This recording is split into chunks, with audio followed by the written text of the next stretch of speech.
Hello, this is Halfman, Halfcichlid. I want to say hi to my Facebook and YouTube followers.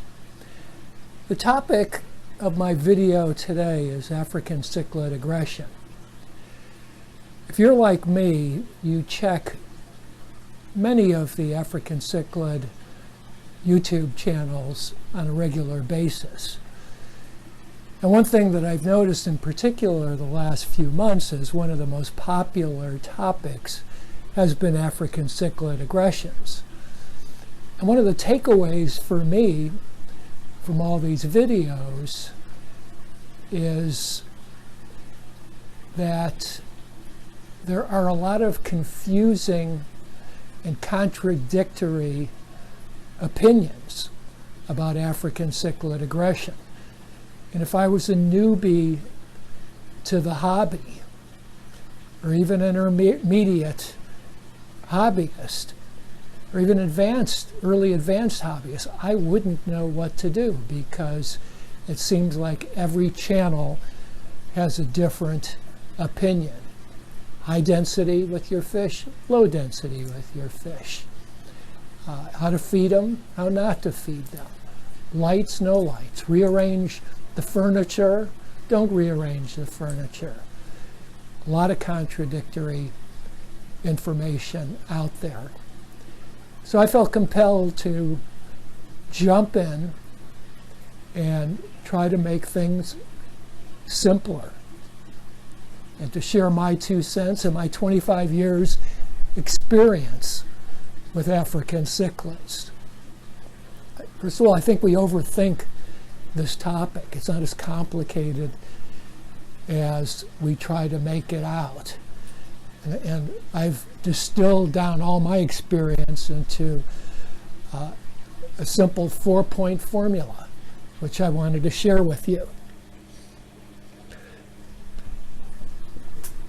Number 1, buy juvenile fish. Put them in an aquarium together, let them get used to each other, let them establish their territories and their habits with their tank mates. Let them evolve over time into a hierarchy and a community, to the extent predator haps can be a community. This is much better than ordering 3 or 4 6 to 8 inch predator haps, dropping them in your aquarium and hoping for the best. So number 1, buy juvies. Number 2, high density. There's some compelling arguments on other channels on why this is the way to go. It's what I do. It gives each of the fish less ability to establish a large territory and to body slam their tank mates. It provides a smaller territory with more intersection points with different fish in the community rather than 1 or 2 fish that the aggressor wants to target. Number 3, very important, the water parameters. Nitrates and ammonia. I keep my nitrates between 10 and 20 parts per million, and I talk on my channel and other videos about how I do this. And one that is, in my opinion, the secret stressor is ammonia spikes. And that gets into number 4. When you have big fish, like predator haps, big meals, big appetites, you have to have a big filter. A lot of biological activity to convert the ammonia to nitrates and harmless nitrates.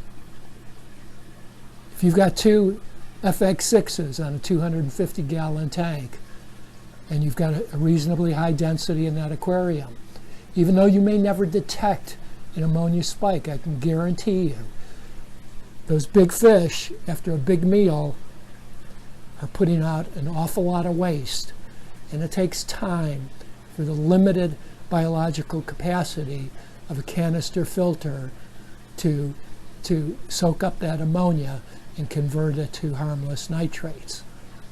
And nitrates and ammonia agitate, aggravate, and cause the fish to be aggressive, just like human beings or other animals. You put them in a environment with stressors, and I think there's an analogy between ammonia, nitrates, and pain in human beings. We're not in a good mood. We go into attack mode. So anyway, to summarize, buy juvies, plan for a high fish density when the fish mature, watch those water parameters, and lastly, no ammonia spikes, which requires a lot of biological capacity for those large fish. Thank you, and now I'll go through some additional comments on the aquarium itself. Here's my 500-gallon acrylic bow front hap and predator hap aquarium. I've got a aquaponic grow bed on the right side, and below the aquarium I have a 110-gallon sump, which I cover the specifics of in other videos. But anyway, as you can see, relatively high density. The fish are not mature in many cases, so the density will increase over time. I have had virtually no aggression in this tank. The fish have all grown up together, some of them from when they were an inch and a half in size. Some might even say I've broken some rules on African cichlid aggression, but I find that these rules haven't been issues for me because I follow the 4 rules that I spoke to you about a few minutes ago. And some of the rules you might think that I'm breaking. I've got Mabuna in here. I've got some large yellow labs. I've got some hybrid peacocks, large hybrid peacocks in here, which are typically very, very aggressive. In terms of predator haps, quite often it's been said you should only keep 1 male of any species. If you zoom in, you might notice I have 3 Malawi trouts, and they get along fine. Occasionally they'll bump into each other and snap at each other, but that's about it. I've got 2 Bucochromis in here. They get along fine. So, one in particular has come up in a lot of other videos. I've got 2 large male Venustus.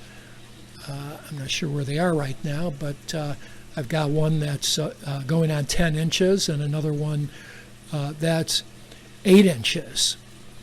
So there's really nobody in here that's a tank boss.